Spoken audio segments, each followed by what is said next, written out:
জয়গুরু। আপনাদের উৎসাহে উৎসাহিত হয়ে আমি যে কর্মসূচি নিয়েছি যে সত্যানুসরণের ব্যাখ্যা করব, বড় জটিল এবং দুরূহ কাজ, তাতে তো কোনো সন্দেহ নেই।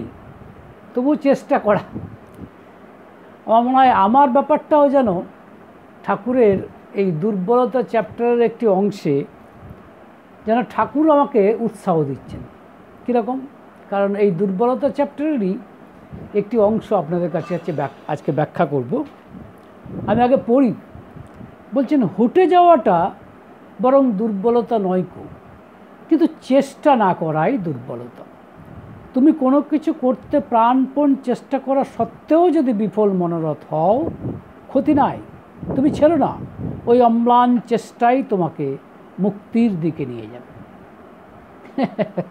আমিও তো একরকম বারবার চেষ্টা করছি, হয়তো বা হটে যাচ্ছি, বিফল মনোরথ হচ্ছি, কিন্তু ঠাকুরের ওই আশ্বাস বাণী যে তুমি এই অম্লান চেষ্টাই তোমাকে মুক্তির দিকে নিয়ে যাবে। তাহলে আরেকবার পড়ছি। বলছেন, হটে যাওয়াটা বরং দুর্বলতা নয় কো, কিন্তু চেষ্টা না করাই দুর্বলতা। তুমি কোনো কিছু করতে প্রাণপণ চেষ্টা করা সত্ত্বেও যদি বিফল হও, যদি বিফল মনোরথ হও, ক্ষতি নাই, তুমি ছেড়ো না।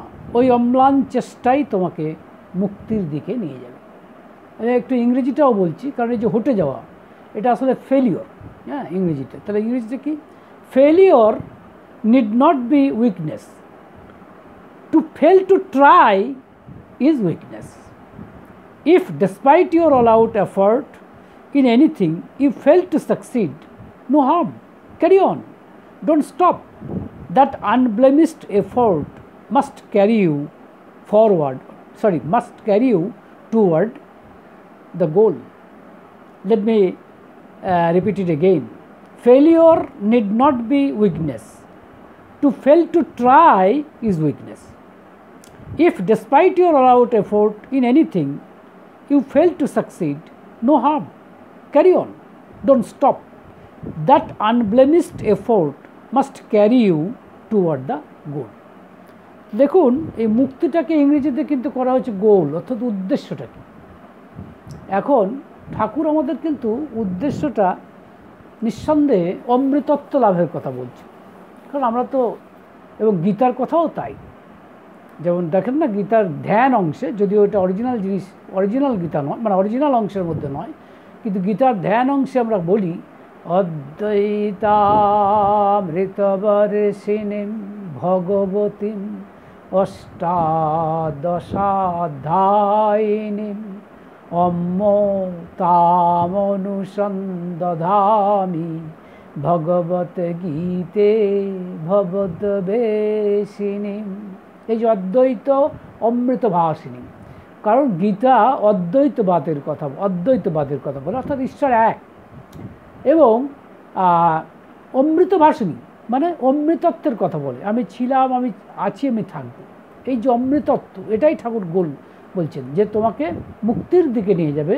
এটা আসলে অমৃতত্বের কথাই বলা হচ্ছে। তো যাই হোক, এখন ঠাকুরের কথাগুলি প্রথমে আমরা জাগতিক প্লেনে আলোচনা করার চেষ্টা করব, তারপরে আধ্যাত্মিক প্লেনে। এখন একটা কথা অনেকে বলে, দেখবেন এটা ধর্মীয় রাজ্যে চলতে পারে, বাস্তবে এটা চলে না। এই কথাগুলো আমরা খুব বলি, কিন্তু মনে রাখবেন, কোনো সত্য যদি ধর্মরাজ্যের ক্ষেত্রে সত্য হয়, তবে বাস্তবে যদি তা অসত্য হয়, তবে তা সত্য নয়। অর্থাৎ ধর্মটা বাস্তবকে এড়িয়ে গিয়ে কিছু নয়, বাস্তবকে নিয়েই কিন্তু ধর্ম। তো যাই হোক, ঠাকুর কি বলছেন? হটে যাওয়াটা বরং দুর্বলতা নয়, চেষ্টা না করাই দুর্বলতা। হ্যাঁ, তুমি যদি প্রাণপণ চেষ্টা করেও বিফল মনোরথ হও, ক্ষতি নাই, তুমি ছেড়ো না। ওই অম্লান চেষ্টাই তোমাকে মুক্তির দিকে নিয়ে যাবে। এখন দেখুন, জাগতিক স্তরে ঠাকুরের এই কথাটি কত মূল্যবান। আজকে দেখুন, কিছুদিন সম্ভবত 18 সাল থেকে যে কোভিড বা করোনা দেখা দিয়েছিল, তো সেখানে যদি আমরা হাত গুটিয়ে বসে থাকতাম, এই যে মারাত্মক ভাইরাস, এই রোগের কারণ, আমরা যদি হাত গুটিয়ে বসে থাকতাম, তাহলে কি লাভ হতো? লাভ হতো না তো। এবং হাত গুটিয়ে বসে ছিলও না কেউ। যারা বিজ্ঞানী, তারা রিসার্চ করছিলেন, এবং সব রিসার্চ কি ফলবতী হয়েছে? তা তো হয়নি। বহু চেষ্টাই তো বিফল মনোরথ হয়েছে, কিন্তু ওই অম্লান চেষ্টায় একসময় ওই করোনা বা কোভিডের ভ্যাকসিনেশন আবিষ্কার করল। তাহলে জাগতিক দিক দিয়েও তো এটা ভয়ঙ্কর রকমের সত্য। তারপরে দেখুন, আমরা যে ঐতিহাসিক কথা জানি যে রবার্ট দ্য ব্রুস, আপনারা সবাই জানেন, যিনি স্কটিশ কিং মানে স্কটিশ রাজা ছিলেন, তিনি বারবার যুদ্ধে পরাজিত হচ্ছেন, একরকম হাল ছেড়ে দিয়েছেন। তিনি দেখছেন এক জায়গায় বসে যে একটি মাকড়সা বারবার জাল তৈরি করার চেষ্টা করছে, বারবার ব্যর্থ হচ্ছে, কিন্তু বহুবারের পরে সে পারল। ওইটা তাকে ইন্সপিরেশন জোগালো, অর্থাৎ ওটা তাকে মানে অনুপ্রেরণা জোগালো যে তাহলে আমিও তো পারি, এবং পেরেছিলেন। বাস্তব এই কথাই বলে। তাছাড়া আমরা যে দেখবেন আমাদের সময়তে এরকম কবিতা ছিল যে পারিব না এ কথাটি বলিও না আর, একবার না পারিলে দেখো শতবার। এখানে ডেফিনেটলি পারসিভিয়ারেন্সের কথা বলা হচ্ছে, অধ্যাবসায়ের কথা বলা হচ্ছে। সুতরাং জাগতিক লেভেলেও কিন্তু ঠাকুরের কথাটি ভয়ঙ্কর রকমের খাটে। মানে আচ্ছা, এমনও হলো, আপনারা হয়তো বলতে পারেন বহু চেষ্টা করার পরেও আমি হয়তো এই জীবনে কোনো একটা বিশেষ জিনিস কৃতকার্য হতে পারলাম না, কিন্তু মনে রাখবেন পিকচার আভি বাকি হাই, এইখানেই শেষ হয়ে গেল না, কিন্তু এই জন্মটাই শেষ জন্ম নয়। হয়তো অনেক দূর সে এগোলো, হ্যাঁ এগিয়েছে ভার্চুয়ালি, সে হয়তো জানেনি, কিন্তু পরবর্তী জন্মে আবার হয়তো সেখান থেকে সে মানে শুরু করতে পারে। It is nothing impossible. সুতরাং বক্তব্য এরকম যে যেরকম শারদমা ভারী আশ্চর্য কথা বলেছিলেন। শারদমা বলেছিলেন, একজন জিজ্ঞেস করেছিলেন যে এত সাধনা করছি, এত নামধান করছি, কিছু হচ্ছে না তো। শারদমা রামকৃষ্ণদেবের সহধর্মিণী, তিনি বলেছিলেন যে বাবা, ঘুমোবার সময়, রাত্রিতে ঘুমোবার সময় কেউ যদি তোমাকে একতলা থেকে দোতলায় তুলে নিয়ে যায়, তুমি কি বুঝতে পারো? সুতরাং তোমার যে উন্নতি হচ্ছে না, হু নোজ। এইটা খুব ইন্টারেস্টিং জিনিস। সুতরাং চেষ্টা করতেই হবে, আর এই যে চেষ্টা করাটা, একেই বলতে পারেন পুরুষাকার। আমি ইংরেজি ডিকশনারিতে দেখেছি, এর ইংরেজি লেখা হচ্ছে মেইনলি এফোর্ট। আমার এটা চেঞ্জ করে মনে হয়, আমার এরকম মনে হয় হ্যাঁ, যে পার্সনলি এফোর্ট। এটা ছেলে মেয়েদের ক্ষেত্রে নামটা হঠাৎ পুরুষাকার হয়ে গেছে তাই, কিন্তু আসলে একই। তো এই পুরুষাকার অর্থাৎ আমি নিজের চেষ্টায় কিছু পারি কিনা। মনে রাখবেন, ঈশ্বর আমাদেরকে স্বাধীন করে দিয়েছেন, কারণ আমার নিজের কিন্তু চেষ্টা করলে আমি যেটা পারি সেটাই হচ্ছে পুরুষাকার। হ্যাঁ, নিশ্চয়ই আমি আমার যে দীর্ঘদিনের বিভিন্ন জন্মের যে সংস্কার আছে, যে ইনস্টিংক্ট আছে, সেগুলোকে অত সহজে আমি অস্বীকার করতে পারবো না। সেগুলো আমার মধ্যে কাজ করছে, যাকে বলে দৈব। কিন্তু তথাপি দৈবই শেষ কথা বলে না। দৈব এবং পুরুষাকারের সম্মিলিত প্রয়াসের ফলেই একটি কাজ সম্পন্ন হয়। এবং ঠাকুর অনুকূলচন্দ্র বলছেন যে দৈব যখন হবে প্রবল, পুরুষাকারের উপর দিশরে জোর। এরকম একটি বাণী আছে যে দৈব যখন হয় প্রবল, পুরুষাকারের উপর দিশরে জোর। পুরুষাকারের উপর জোর দিতে বলছেন, অর্থাৎ চেষ্টা ছাড়তে বলেননি কিন্তু তিনি।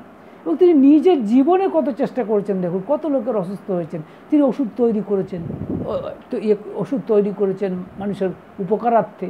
হ্যাঁ, সব ব্যাপারে যে একবার বিফল মনোরথ, তাকেও তিনি, ঠাকুরের সবচেয়ে বড় কোয়ালিটি হচ্ছে হি ওয়াজ এভার পজিটিভ। কখনো নেগেটিভিটি ঠাকুরের মধ্যে দেখা গেছে আমার জানা নেই। আর সম্ভবত আধ্যাত্মিক পুরুষের এটি একটি মহৎ লক্ষণ যে তারা কখনোই মানে ডিপ্রেসড হয়ে যান না, হতাশ হয়ে যান না। যেরকম অর্জুন কিন্তু হতাশ হয়ে গেছে। অর্জুন বলছে না, আপনার 2য় অধ্যায়ের 9 নম্বর শ্লোকে যখন নানান রকম কথা বলতে শুরু করেছে যে আমি গুরুদেরকে হত্যা করবো না, তাদের রক্তে স্নান করবো না, হ্যান ত্যান ইত্যাদি, তার চেয়ে ভিক্ষা করে খাবো, নানান রকম কথা। তারপরে কি হলো, যখন ভগবান শ্রীকৃষ্ণ বললেন তা সত্ত্বেও যে তুমি কি করছো, এই অবস্থায় তুমি একটা মানে এইরকম ক্লিবতার কাজ করছো, নপুংসকতার কাজ করছো, এটা তো তোমাকে মানায় না। কিন্তু তা সত্ত্বেও কিন্তু তিনি এরকম কী বলেন শেষে, কি অনেক বড় বড় কথা বলার পরে তিনি বলছেন এবং উক্ত্বা ঋষিকেশম গুরাকেশ পরন্তপ নজৎস ইতি গোবিন্দম উক্ত্বা তুষ্ণীম বভূবহ। এর অর্থ হচ্ছে যে আমি যুদ্ধ করব না, এইসব কথা বলে সে বলছে যে আই উইল নট ফাইট, আমি যুদ্ধ করবো না এভাবে, এবং শুধু তাই স্পষ্ট করে বলছে। তাহলে এটা মানে কি, কিছু করবোই না, মানে অর্জুন পুরুষাকারের উপরে কমপ্লিট যাকে বলে 0 করে দিয়েছে। এখন এইখানেই হচ্ছে সমস্যাটা। তো যাই হোক, জাগতিক জীবনেও যদি আপনি কিছু লাভ করতে চান, তাহলেও কিন্তু ঠাকুরের এই বাণীটি সমভাবে প্রযোজ্য। অর্থাৎ যেটি বলছিলেন যে ফুটে যাওয়াটা দুর্বলতা নয়, ট্রাই ইট এগেন। হ্যাঁ, এরকমও হতে পারে যে আপনি আপনার অভিষ্ট লক্ষ্যে পৌঁছাতে পারলেন না, তা আপনার হতাশা আসা স্বাভাবিক, সেটা আমি অস্বীকার করছি না, কিন্তু মনে রাখবেন আপনার যে কিছুই হয়নি তা কিন্তু নয়। রবীন্দ্রনাথের একটি কবিতার একটি কথা আছে, জীবনের ধন কিছুই যাবে না ফেলা। মানে আপনি যা এক্সপিরিয়েন্স করেছেন, whatever you have experienced, মানে আপনি যা অভিজ্ঞতার মাধ্যমে সঞ্চয় করেছেন তা কিন্তু নষ্ট হবে না, that will carry with you. Very আশ্চর্য কথা কিন্তু রবীন্দ্রনাথের কথা। তিনি তো আধ্যাত্মিক উপলব্ধিবান একজন মহাপুরুষ, তাই তিনি বলেছেন জীবনের ধন কিছুই যাবে না ফেলা। আপনি যে তিক্ততা, যে মধুরতা, বিভিন্ন অভিজ্ঞতা লাভ করছেন জীবনের পথে চলতে চলতে, আর সব কিছুই কিন্তু আপনার কিন্তু মনে মানে ইয়ে হবে। এটা তো, কিন্তু এইবার কথা হচ্ছে জাগতিক দিক যেমন সত্য, আর একটি দিক হচ্ছে আধ্যাত্মিক সত্য। আধ্যাত্মিক সত্য মানে এখানে আধ্যাত্মিক গোলটা কি, মুক্তিটা কি, মুক্তির দিকে নিয়ে যাবে মানেই হচ্ছে অমৃতত্বকে পাবে। অমৃতত্ব মানে তুমি যে চিরকাল আছো, ছিলে, আছো এবং থাকবে, এই যে অমৃতত্ব লাভ, এটাই তো মানে অমরত্ব লাভ, এটাই তো জীবনের শেষ সার্থকতা। এটা যদি আমি বুঝতে পারি, এইটা বোঝার জন্যই যাবতীয় যা কিছু, এইটাকে রিচ করাটা এত সহজ নয়। আমি বুঝতে পারি না যে আমার পূর্বজন্ম বলে কিছু আছে, পরজন্ম বলে কিছু আছে, ঠিকই, কিন্তু আছে। যেমন জাতিস্বরের কথা আপনারা শুনেছেন, জাতিস্বর অন্তত এক জন্মের কথা কিছুটা হলেও মনে রাখতে পারে। এটা একটা সিলভার লাইনিং, যার থেকে বোঝা যায় যে ইয়েস দেয়ার ইজ, মানে আছে। সুতরাং এই অমরত্ব লাভ, যেটা গীতার মেন কথা, গীতা এত স্পেশাল কেন? Why is it so special? Because it peaks about the immortality, কারণ এটা অমরত্বের কথা বলে। এটা আশ্চর্য কথা বলছি, কিন্তু বলছেন না, মানে মানে তুমি কি ভাবছি যে তুমি মারা যাবে, শেষ হয়ে যাবে, তা কিন্তু হবে না। এটা থাকবে এবং আছে এবং থাকবে। তুমি বলছেন না যে ন জায়তে ম্রিয়তে বা কদাচিন ন্যায়ম ভূত্বা ভবিতা বা ভুয়ো অজো নিত্য শাশ্বত অয়ং পুরাণো ন হন্যতে হন্যমানে শরীরে। মানে এই যে আত্মা, তার জন্ম হয় না, মৃত্যুও হয় না, বলা হচ্ছে সে অজ, হচ্ছে চিরকাল, শাশ্বত, ইটার্নাল। হ্যাঁ, সে নিত্য, ইটার্নাল, পার্মানেন্ট, এভরিথিং। আমি আমার এই টেম্পোরারি জিনিসটাকে দেখছি, এই বডিটাকে, কিন্তু এই বডিটা এই জন্মে আমি নিয়েছি, আর পূর্বজন্ম কত রকমের বডি ছিল হু নোজ। তো যাই হোক, সব কিছুকে মনে করা, এই স্মৃতিবাহী চেতনা লাভ করার কথা যেটি ঠাকুর বলেছেন, এইটাকে লাভ করাই হচ্ছে গোল, দ্যাট ইজ দ্য মুক্তি, যেটাকে আমরা বলতে পারেন।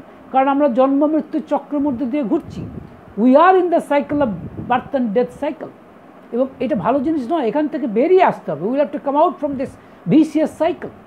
এখন এখানে বেরিয়ে এসে আমাদেরকে ঈশ্বরের পায়ে নিবেদিত হতে হবে।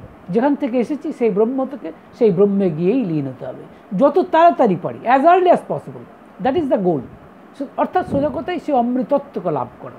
তো এটাই ঠাকুর বলছেন মুক্তির দিকে নিয়ে যাওয়া। তো হুটে যাওয়াটা কোনো ফ্যাক্টর নয়।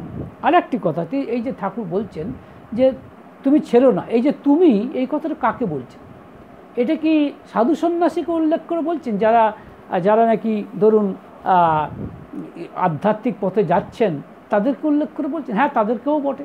অনেক সাধু সন্ন্যাসী যারা হয়তো অনেকটা এগিয়েছিলেন কিন্তু কোনো কারণে ভ্রষ্ট হয়েছেন, তাদের সম্পর্কেও বলছেন ভয় নেই, তুমি যতটা এগিয়েছিলে সেটা তোমার নষ্ট হয়ে যাবে না। দ্যাট মানে investment will remain as investment, সেটা নষ্ট হয়ে যাবে না, কিন্তু অ্যাজ ক্যাপিটাল হিসেবে সেটা থেকেই যাবে। সেটা ভগবান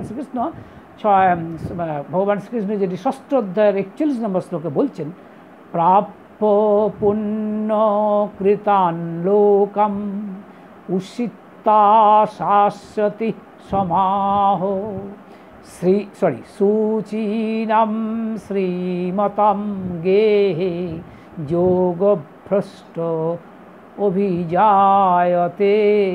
আবার বলছি, প্রাপ্য পুণ্য কৃতাম লোকন উষিত্বা শাশ্বতি সমাহ সূচীনাম শ্রীমতাম গেহে যোগভ্রষ্ট অভিজায়তে। এর অর্থ হচ্ছে, মানে কথাটা অনেক, ব্যাপারটা এরকম যে অনেকটা করেছিল কিন্তু ছেড়ে ফেলেছে বা নষ্ট হয়ে পড়েছে বা তার পতন হয়েছে, তারও কিন্তু কী হবে, সে স্বর্গরাজ্যে বাস করবে এবং অনেক দিন বাস করার পরে আবার কোনো ভালো মানুষের ঘরে, ধনী বাড়িতে, সে ধনী বলতে কিন্তু এখানে শুধুমাত্র ওয়ার্ল্ডলি কথা বলা হচ্ছে না, ধনী বলে সোজা কথায় যিনি ঈশ্বর অর্থাৎ ঐশ্বরিক মানুষের ঘরে তিনি জন্মাবেন, এটা বলা হচ্ছে।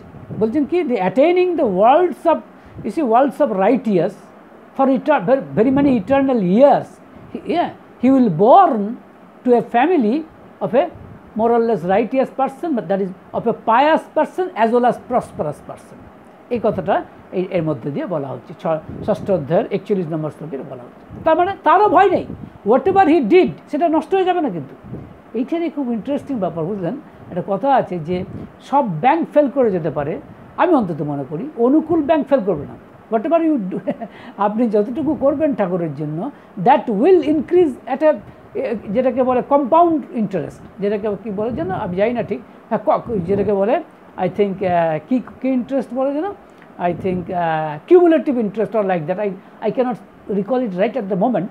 তো সেটা হচ্ছে সে আপনার চলতে থাকবে, হ্যাঁ, সেটা নষ্ট হবে না, ব্যাংক ফেল করে যেতে পারে, but this bank will remain as usual and it will and your capital will simply increase and increase.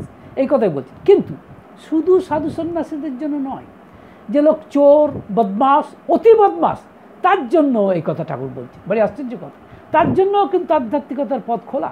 তিনি বলছেন, এবং এটা ভগবান শ্রীকৃষ্ণ বলেছেন 9ম অধ্যায়ের 30 নম্বর শ্লোকে, তিনি বলছেন, অপি চেতে সুদূরাচার ভজতে মাম অনন্য ভাগ সাধুরেব সমন্তব্য সম্যক ব্যবসিত হি সহ।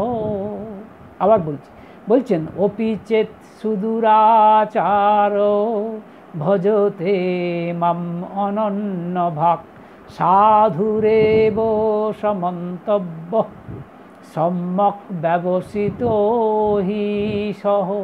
এর মানে হচ্ছে যে অতি, যদি মানে দুরাচার মানে শুধু দুরাচারই নয়, সুদূরাচার মানে যে অত্যন্ত খারাপ বদমাইশ, চূড়ান্ত বদমাইশ, যে অত্যন্ত দুরাচারী, সেও যদি আমাকে, হ্যাঁ, ওয়ান পয়েন্টেড ডিভোশন নিয়ে এক মনে ভজনা করে, তবে তাকে সাধুই বলতে হবে, কারণ সে ঠিক মানে সিদ্ধান্ত নিয়েছে। অর্থাৎ এই কথাটি ভগবান শ্রীকৃষ্ণ বলছেন even a man of bad conduct, হ্যাঁ, even a man of bad conduct, হ্যাঁ, দাদা বলছেন, if worships me with one pointed devotion, then he should be considered as good, for he has resolved rightly.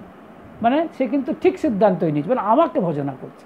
দেখুন, এবং বাস্তব ঘটনাগুলো দেখুন, ঠাকুরের যারা পার্ষদ ছিলেন, যেমন ধরুন কিশোরী মোহন, অনন্ত মহারাজ প্রথম দিকের পার্ষদ, এবং তারাই ভার্চুয়ালি ঠাকুরের ফিলসফি, ঠাকুরের জীবন দর্শনকে এগিয়ে নিয়ে গেছেন সত্যিকার অর্থে। তারা হয়তো কেতাপি শিক্ষায় খুব একটা শিক্ষিত ছিলেন না, কিন্তু ঠাকুরের প্রতি তাদের অখণ্ড টান তাদেরকে এখানে নিয়ে এসেছে। তো তারা কি একেবারে মানে দুরাচারী ছিলেন না? মানে যেমন ধরুন কিশোরী মোহন কি দুরাচারী ছিলেন? অবশ্যই ছিলেন। এতটাই ছিলেন যে মাতা মনমোহিনী দেবী ঠাকুরকে বলেছিলেন, ওর সঙ্গে তুই মিশিস নাকি, ওর সঙ্গে মিশিস না। তো ঠাকুর কি বলেছিলেন, যে কিশোরীর পাল্লা যদি ভারী হয় তবে কিশোরীর দিকে আমি ঝুঁকবো, আর আমার পাল্লা যদি ভারী হয় তাহলে কিশোরী আমার দিকে ঝুঁকবে। এবং তাই কি হয়েছিল এভরিবডি নোজ। সুতরাং এই কথাটাই বলতে চাইছি যে সুদূরাচারও যদি কেউ হয়, তাতেও তার রাস্তা আছে, মানে রাস্তা কিন্তু নষ্ট হয়ে যায়নি। This is very surprising to say the least. হ্যাঁ, ভগবান আধ্যাত্মিক পথে কিন্তু কারো মানে ডেটারেন্স নেই, এনিবডি ক্যান মুভ, যে কেউ কিন্তু যেতে পারে, তবে হ্যাঁ তার সঙ্গে যুক্ত থাকতে হবে, এটা কিন্তু ঘটনা। এবং দেখবেন আধ্যাত্মিক ব্যাপারে মেন অসুবিধাটা কী হয়, মেন অসুবিধাটাই হয় মানসিক, মন নিয়ে কারবার, যত কারবার মন নিয়ে।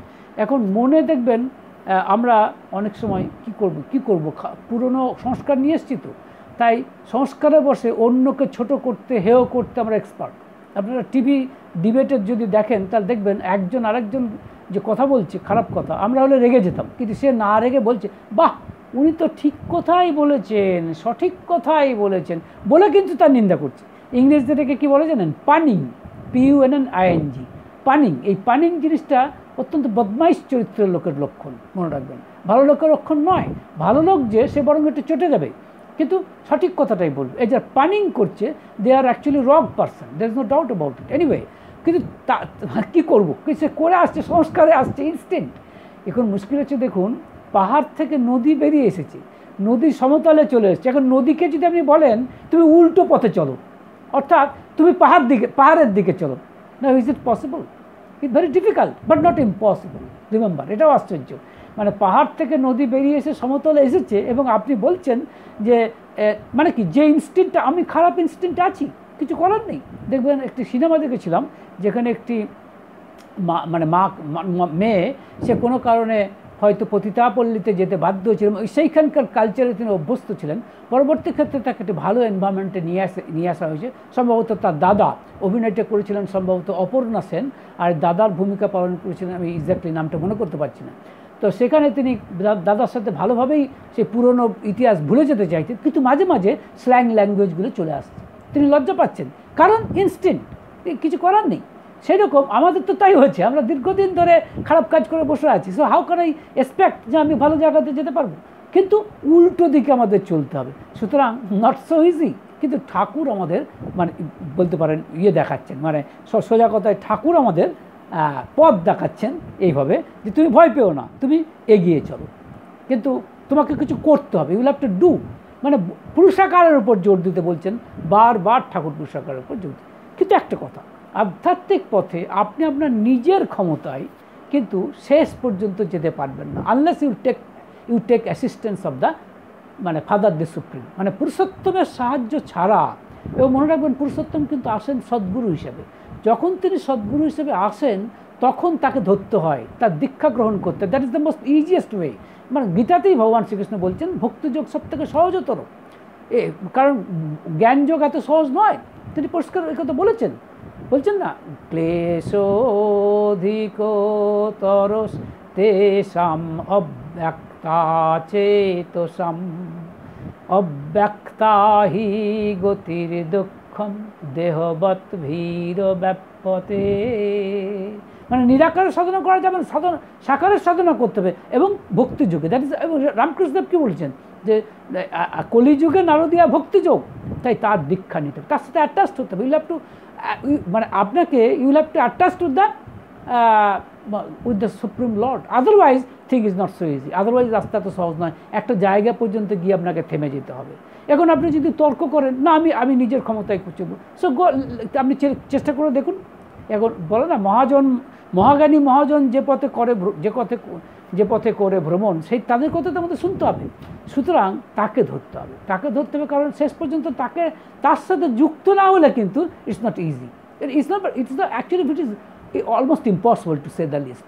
এবং এখানে আপনার দ্বিতীয় অধ্যায়, যে সম্ভবত 61 নম্বর শ্লোক, যেখানে ভগবান শ্রীকৃষ্ণ বলছেন, তানি সর্বাণি সংযম্য যুক্ত আসিত মৎপরঃ বসেহি যস্যেন্দ্রিয়ানি তস্য প্রজ্ঞা প্রতিষ্ঠিতা। মানে যে ইন্দ্রিয়গুলোকে মোটের উপর সংযম করে আমার সাথে যুক্ত হচ্ছে, তার জ্ঞান কিন্তু, তার বুদ্ধি স্থির হয়েছে। এটা ভগবান শ্রীকৃষ্ণ বলছেন controlling all of them, that is the sense organs. হ্যাঁ, one should remain concentrated on me. কেন? অ্যাজ, এবং কি বলছেন, অ্যাজ সুপ্রিম, মানে তাকে আমাকে ধরে নিতে হবে, সুপ্রিম ধরে নিয়ে যদি চলে, তাহলে কী হবে? Wisdom of that person will be steadfast. তার মানে তার কিন্তু জ্ঞানটা সঠিক হবে। সুতরাং অর্থাৎ উপসংহার পর্বে আমি এই কথাটাই বলতে চাই, আপনি যত চেষ্টাই করুন, এবং চেষ্টা আপনাকে করতে হবে, first of all you will have to rely on পুরুষাকার, that is the in my opinion personally effort. হ্যাঁ, এখানে করতেই হবে। আপনি দৈবর উপর নির্ভর করে থাকলে চলবে না। ইভেন পুরুষাকারের দ্বারা দৈবও কাটে, মানে one is interrelated and interdependent, মানে both of them are interrelated and interdependent. সুতরাং একটার সাথে একটা যুক্ত আছে। আপনি দৈব বলে বসে থাকবেন অর্জুনের মতো, তা হবে না। সুতরাং ঠাকুর আমাদের যেন চাবুক দিয়ে বলছেন যে তুমি ছেড়ো না, ওই অম্লান চেষ্টাই তোমাকে মুক্তির দিকে নিয়ে যাবে। মুক্তি মানে অমৃতত্বের দিকে নিয়ে যাবে। অর্থাৎ আমাদের এই যে জন্ম, তারপরে মৃত্যুর পর আবার জন্ম, এই জন্ম মৃত্যুর চক্র আমি থাকতে চাই না। আমি সরাসরি ঈশ্বরের পায়ে সমর্পিত হতে চাই। মানে তা আমি, মানে যেমন ধরুন সাগর থেকে একটা বাষ্প বেরিয়ে মানে বৃষ্টি হচ্ছে, সে তাকে যেতে হবে সাগরেই, কারণ সাগরই তার উৎস। তাই উৎসমুখী হতে হবে। তাই উৎসমুখী হওয়ার জন্যই ঠাকুর বলছেন এই, অর্থাৎ গোলটা কিন্তু, মুক্তিটা কিন্তু আসলে হচ্ছে ঈশ্বরকে পাওয়া, অর্থাৎ অমৃতত্বকে লাভ। ঈশ্বরকে পাওয়া মানে কি ঈশ্বরকে দেখা পাওয়া না, ঈশ্বরের চরিত্রকে নিজের চরিত্রায়িত করা। সে এটা করতে গেলে ঠাকুর আমাদের বলছেন হেঁটে যেতে পারো, but don't be upset, there are so many avenues in front of you. অনেক রাস্তা আছে। ঠাকুর এই আশ্বাস বাণীটুকু আমাদের দিচ্ছেন। এ কথা জাগতিক দিক থেকেও যতখানি সত্য, আধ্যাত্মিক দিক থেকেও ঠিক ততখানি সত্য বলেই আমার মনে হয়েছে। জয়।